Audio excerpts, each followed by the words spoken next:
welcome to 21 and 21, a rapid-fire Q&A show filmed at Prescidio Bitcoin. I'm Haley Berkoe, and today I'm speaking with open-source Bitcoin developer Ben Carman. He recently joined the Spiral team after a brief stint at Taproot Wizards.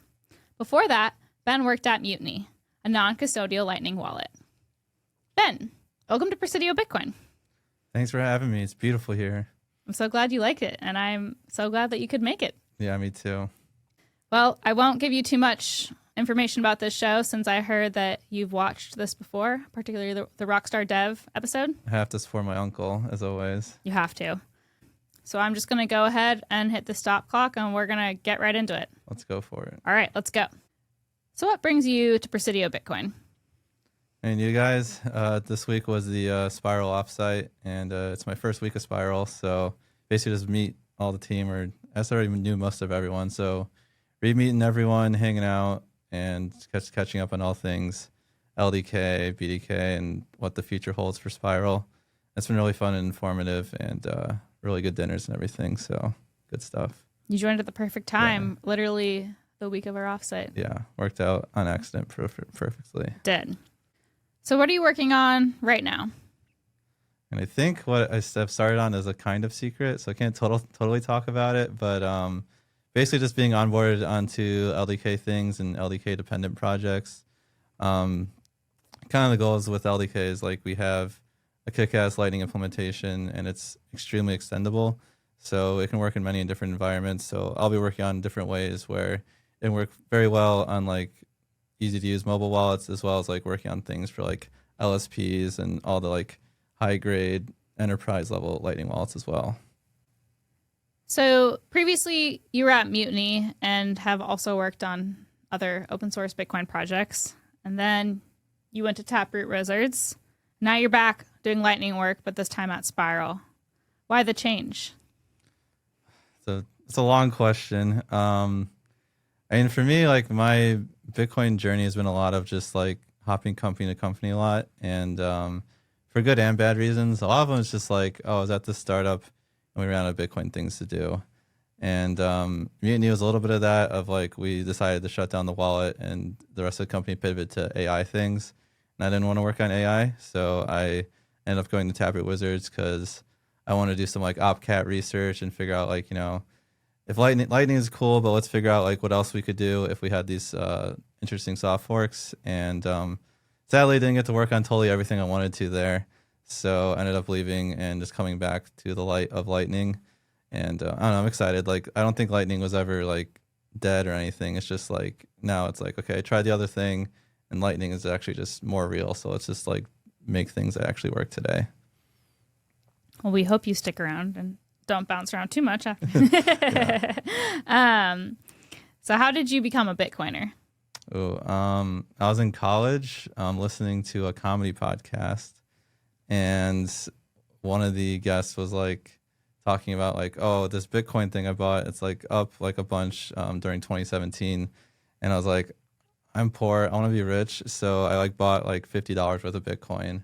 I was like, cool, I guess I'm set for life now. And then I did the math the next day of like, if Bitcoin became like the dollar, how much would my $50 worth of Bitcoin worth? And be like, you know, good money, but not enough for me to retire. But I ended up watching like a million Andreas Antonopoulos videos and like just fully falling down the rabbit hole. And then after a while, I was just kind of like sucked in and like, this is all I can think about. And then I was going for college for computer science, and I realized like, well, I can just spend all my time working on this. So I ended up contributing to various open source projects and bouncing around projects until I eventually got a job. And, you know, here I am now. What are you currently most excited about in the Bitcoin space and why? And there's a lot of interesting things happening in the space. I would say like a lot of the innovation is like happening right now around like mempool stuff. I think like it was like last week, 29.0 came out for Bitcoin Core, which is like the finalization of all the like recent things with like truck transactions and like very minimal package relay. And that stuff is extremely exciting to me. Back in 2019, I remember I had some contributions to Bitcoin Core. They sent out an email to all the contributors that year of like, what do you want to see next in Bitcoin Core? And I remember putting number 1 package relay. And now 6 years later, we actually have it. And I think that's like extremely exciting because not only does that make like Lightning and stuff more secure, but now we're even seeing like things like Arc is like even more like secure, or like before it might even not have been doable without package relay because it just makes the protocol not workable. So to me, that's extremely exciting of like, we've had these ideas for years and it's like we're finally see them to fruition in the real world. Thinking about new ideas, what is your dream project that you would love to see other Bitcoiners build? That's a hard question. I mean, some of them are like, I think my biggest gripe with the Bitcoin community is that we don't have like an emphasis on payments in the world. Like we all love Lightning and stuff, but then like you go hang out with your friends and like play poker and no one wants to pay with Lightning, or if they do, it's from like a custodial wallet. And it's like, come on guys, we can do better. So I think like we do need like more next gen kind of Lightning wallets, or at least like self-custodial wallets to like push that forward. But as well, I think that the other place we're lacking is privacy. We had like all the CoinJoin apps, but people went to jail or just shut down the wallet. So those don't really exist, and nothing's really filled that hole since then. So I do think like there is a huge opportunity for like Bitcoiners to like push the privacy stuff forward. And like we don't need to just do CoinJoin. Like we have lots of other ideas on how to do privacy in Bitcoin as well. I'm sure there's other ideas that just no one's ever explored yet that we could be doing. So I was also going to ask you how we can get more people to use Bitcoin as a form of payment. Mm-hmm. Yeah, I mean that's a hard problem because like it's the eternal like two-sided market problem of like you need merchants that want to accept Bitcoin and customers that want to spend Bitcoin. And like the problem is like spending your Bitcoin is always the dumbest idea you could ever make, because you just wait a couple of years and now you have a laptop that costs you $1 million. So that's a really hard problem. And I mean, I think that's an okay problem to have. Like it's good that it's dumb to spend your Bitcoin. That means something's working. It's just, not the payments part yet. I do think we are lacking in the infrastructure to actually make it happen, where like people are too okay with not spending Bitcoin. So then people are okay with the UX being bad at spending Bitcoin. So we do need to improve on that. But I think like the real way we get people using Bitcoin is when you go to Taco Bell, they say, do you want to pay in Bitcoin or credit card? And then eventually can you pay me in Bitcoin? And to get there, it's just like, we just need to wait for Bitcoin to mature. And that's just like waiting and then building the tools so it can mature. What's your most controversial Bitcoin opinion? Ooh. Probably OpCat. I know everyone hates OpCat for various reasons, but I was a big fan, still am. I know a lot of people hate it just because one of the people who are pushing it, and I fully understand that. But two, people are scared of like it just brings so much and like all the unknown unknowns with it. I fully understand those criticisms. I like, for one, I just think like don't judge ideas based off who's pushing them, and then two, like there's lots of unknowns, but also enables so many insanely useful things that like it could be worth it. And I think like too many people are scared of like activating something when like I'm more scared of not activating something and not having Bitcoin progress. Well, I was going to ask you a question later on about OpCat, but you answered that, so I'll come up with something else as we get there. So let's fast forward to the future, and Bitcoin has failed. Okay. Why did it fail? I think it will fail through apathy, either on Bitcoiners' side of like not pushing it forward, like where we could have a world where we're all getting rich from number go up and we don't take it to the next step, like similar to like kind of what happened with gold, where gold, everyone got okay with using it in banks and paper receipts for it. And eventually 6102 and all that kind of stuff happens, and we lose the actual properties that made gold secure, where you couldn't inflate it, but you can inflate paper gold. And it feels like sometimes we're going down that route with Bitcoin, where people are okay with custodial systems, or people are okay with just, never spending their Bitcoin and just going to wait forever, which is fine. But the problem is if we don't build out that infrastructure to one day support a self-custodial future, then we could just go back to, Bitcoin is something you store in a bank, and it's either just something like the store of value is all we have and there's never a payment system with it, or we have, a payment system, but it's fully custodial and tracked and no privacy. And we have like the same system that's today with like, maybe slightly better properties, but not the future that we actually wanted. How do you think that we can mitigate that risk?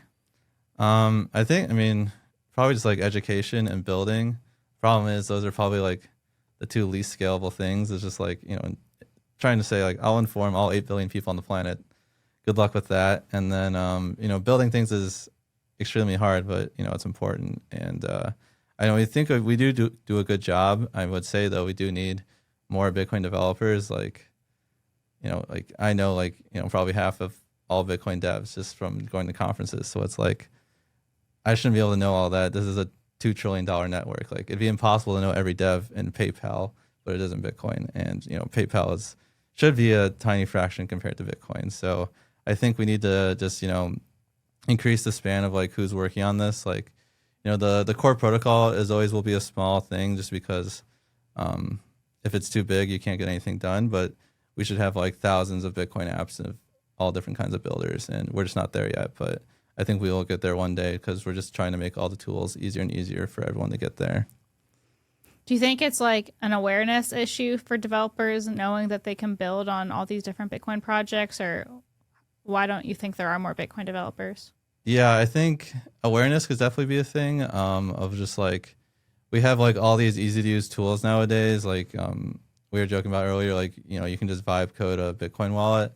But I think most people, they see like Bitcoin, they think of like, oh, this ethereal magic internet money that's super complicated. Like, and it's like, your average dev is like, I could never figure that out. But like, the average dev couldn't figure out how to manually write an HTTP request with like TLS and all that stuff.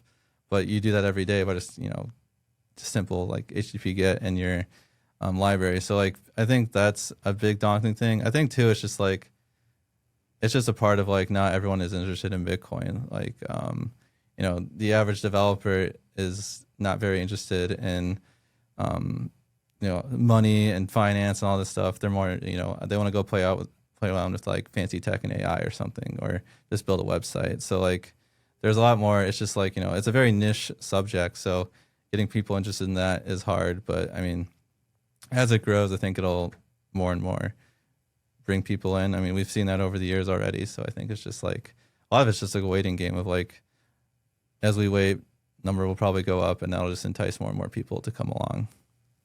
Maybe you need to go on some comedy podcasts. Maybe, yeah. I need to do my stand-up tour. Was it a Bitcoin-related comedy podcast? Or? No, the podcast started as a Call of Duty podcast, and all the hosts like no longer do like any gaming stuff, but the podcast is like it's on episode like 750 or something nowadays, and it was like, yeah, I don't know. I still have the clip from like forever ago. It was like episode 400 and something where they just randomly talked about it, and yeah, here we are.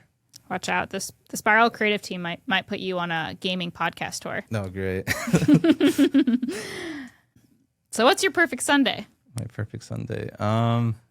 Wake up at noon after either being out with friends the night before or sleeping in heavily, and then I don't know, probably just like watch some TV, play some video games, and then like hang out with some friends that night. Try to not keep it. Normally Sundays for me are just like, all right, let's be normal and survive till the next week. I don't know, normally on Sundays too, it'd be good to like cook some food, like make a steak or some like chicken and rice or something, and have a good meal.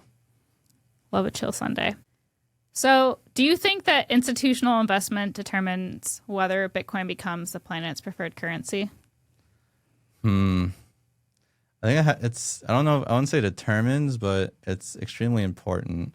Like if we got literally zero of them, that would be a problem, because like the game theory then isn't playing out that like you can corner the market and get rich compared to all the other like competitors. But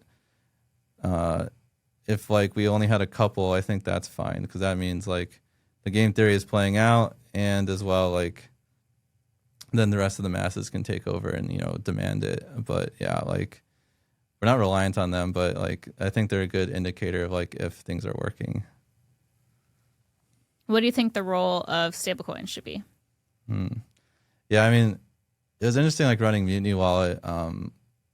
Basically, like anytime we talk to investors or like basically like any institutional kind of people, all of them would always be like, in the first like 10 minutes of talking to them is like, do you plan to implement stable coins? Or like in the investor's case, like how do you plan to outcompete wallets that do have stable coins? Because the thing is like, yeah, Bitcoin payments are kind of a LARP, but stablecoin payments are extremely real all over the world. So I do think like it's undeniable that they're important to the world and that there is market demand.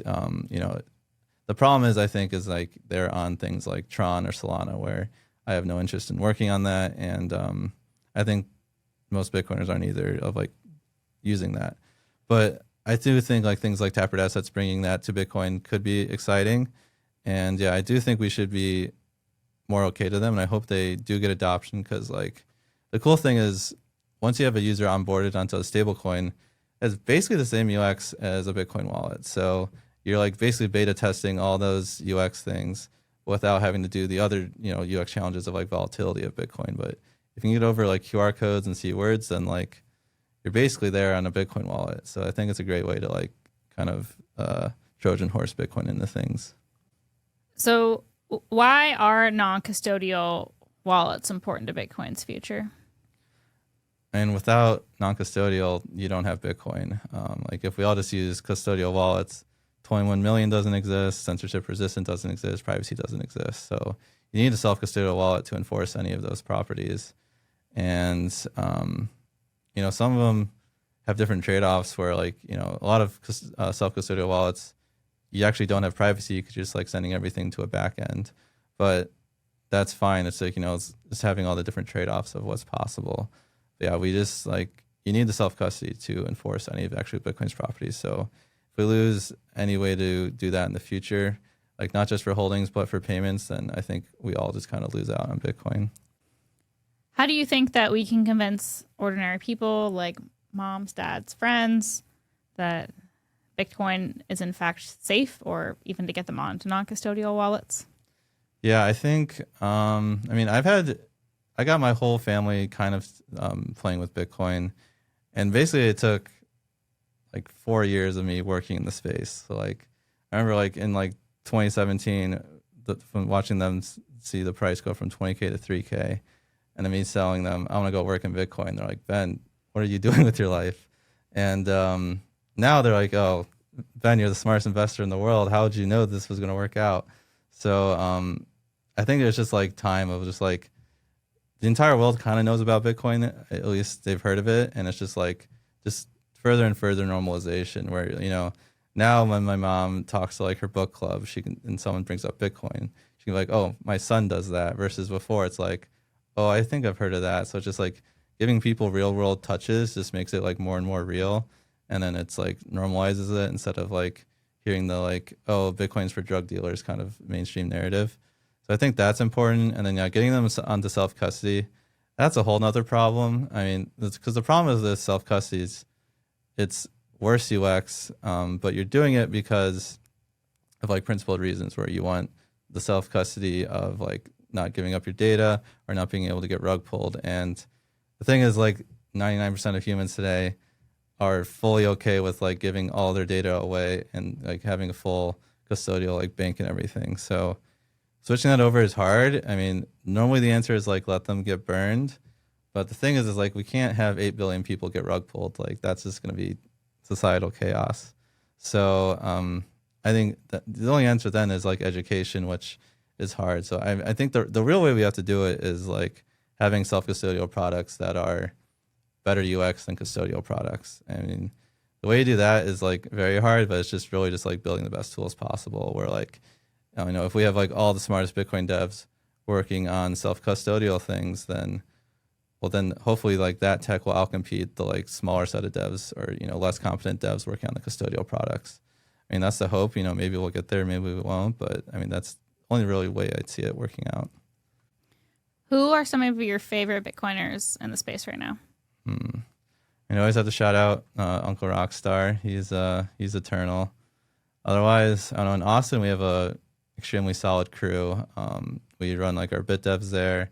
Like me and Buck Pearly run the bit devs, and he's great and eternally grateful for all he does. The rest of our crew too, we have like Bitcoin Park Austin, where like Jack and Rod run that place. We have like Parker and Will and like Anthony all showing up every day. Like appreciate all of them as well. It's just like the Austin community to me is like invaluable, and I would never leave just because like I have so many deep friends there. I all found just from Bitcoin. We haven't swayed you by Prescidio Bitcoin. I mean, it's beautiful here, but you can be a visitor. I'll visit anytime. Okay. Well, you also have a nice hub in Austin too, Yeah. and Bitcoin Park is doing great things. Mm-hmm. Definitely. So one more question. What advice would you give to developers who are either just entering the Bitcoin space or thinking about jumping in? I mean, yeah, the biggest advice is like do everything you can. Like when I got started, I was just opening pull requests on various things. Just like I remember just like sitting in class, scrolling issues on projects, being like, I think I could do that one. And then later that night, I would go home and try to implement it and make a PR. And like that just did so much for me. Like eventually, like I did enough. And when I applied for a Bitcoin job, they're like, oh, we recognize this guy from open source. So like that was like immensely powerful. Just being able to have people recognize your name through contributions is the biggest thing. So as long as you can just get out there and find a project that you care about and contribute to, you'll find a way to like get noticed. That's great advice. Well, thank you so much for jumping on the podcast today. Thank you. Surviving your first week at Spiral, Yeah, right. even though we've all given you a bunch of projects, including the creative team. Barely survived. Hopefully we didn't scare you away. Where can our listeners follow you, reach out to you if they want to? I'm Ben the Carman on basically every platform. So if I'm not there, I'm not. If you can't search Ben the Carman, I'm not on that platform. Otherwise, you'll find me. Sounds good. Well, thanks for coming on the pod. Thank you.